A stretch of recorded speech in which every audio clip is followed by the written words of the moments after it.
Welcome back to Just One Question, Infinite Edition. I am thrilled to talk to my namesake, Nick Craig. Again, we're coming back to him because this pandemic has gone on forever, and so I'm circling back around to my favorite guests from the first time. Nick is with us. He's president and founder of the Core Leadership Institute, which you should look up online and study and maybe take a course from or join up with in some way. He is the author of the seminal book, Leading from Purpose, which changed my life and will change yours if you read it, published in 2018. And he is a frequent speaker and seminar leader. Welcome, Nick. Tell me how you're doing. I'm doing very good. I'm doing very good on a very hot day here. Just having gotten back from Europe after I spent about 8 weeks there. And here for a little while, and then I get to go back to traveling all over the place. The world has returned back to the travel. Isn't it great? Yeah, they're calling it revenge travel. I don't care what they call it as long as they let me get on an airplane from time to time. Mm-hmm. So what are you excited about these days? You know, what I'm excited about these days is when I look at the kind of organizations that I'm getting to work with and companies that we're impacting. My work has shifted from doing leadership purpose, authentic leadership development to purpose activation at a whole company level. And how do you do that?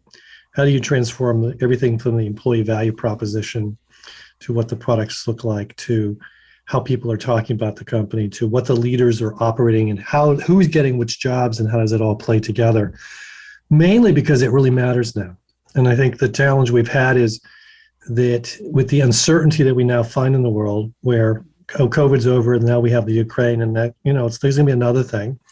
Right now, we're not sure what the Chinese are going to do in Taiwan, but it's going to be interesting. Mm-hmm. People are looking for a deeper sense of where do they find that certainty to lead from. And purpose has been something I've been working on for many, many years, as you know, and it's the one thing that doesn't change. Fantastic.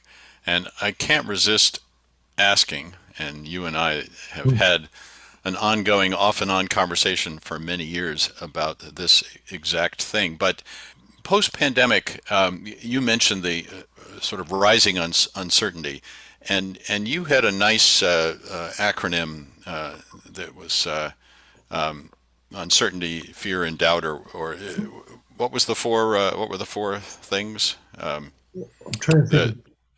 That the Marines came up with, or the Army came up with? The VUCA concept. The VUCA concept, yeah, which is, for the benefit of our listeners, remind us what the VUCA stands for. Yeah, so in the 1990s, the U.S. military looked at the post-Cold War to say, well, what was the world we were going to be moving into? And they realized that it was going to look very different. It wasn't going to be predictable. And they defined it as the VUCA world, which is a volatile, uncertain, chaotic, ambiguous world. Yeah. And in some ways, that's the one we're living in today. And every time we open up the newspaper, we find another version of interesting things that didn't make we could never have imagined would be happening. Yeah, exactly. And what fascinates me about that, as I say, this is why I'm alluding to the previous conversations, is that the VUCA that or VUCA that the there's probably an R in there as well, but I don't know. There should be. Make up what the R is. Revolution. Yeah, random revolution. The world that they were talking about seems almost quaint, but now to us compared to the levels of uncertainty we have today. And I'm just wondering, how high do you think it can go? Well, this way, if we look at the history of the last 300 or 400 years, and we look at the number of wars we've had over the last 300 or 400 years, we have the least number of wars in the history of humankind currently right now. So in some ways, what we're coming out of a period of time for 50 years that was extremely quiet relative to the history of humankind. We're starting to go back to something that looks more normal in many ways, historically, as to the level of pieces and moving parts. But I think we're all having to get reconfigured and realigned around what's our relationship to it. And as I talked to someone yesterday, they said, how do you see this right now? And they were like, really, I said, you've been reading the New York Times every day. I said, yeah. I said, well, that's not good for you. I says, the truth is that if you look at the frame and you make the frame big enough, what you realize is we've made progress on so many things in the last 50 years, whether it's poverty alleviation or hunger or disease or whatever the case may be. And right now we're in a reconfig time as we figure out what is it that we're going to do and how we're going to move forward. And there's a lot of forces that are enormous. I think climate change is the best thing that ever happened to humankind, because what we will finally actually have to get on the same page, because the alternative will be incredibly painful. But it's going to take a little while for something that the humans have never done before to be able to be aligned around. So it's happening, but it's going to be messy. And purpose, at least from my perspective, gives us a way of going on that path and holding on to ourselves. So the word authorities, the authorities, I would say the authorities, nobody believes the authorities have a clue these days. Most of them have COVID, right? Exactly. And so what's interesting is that the core of the word authorities is the word author. That's interesting, huh?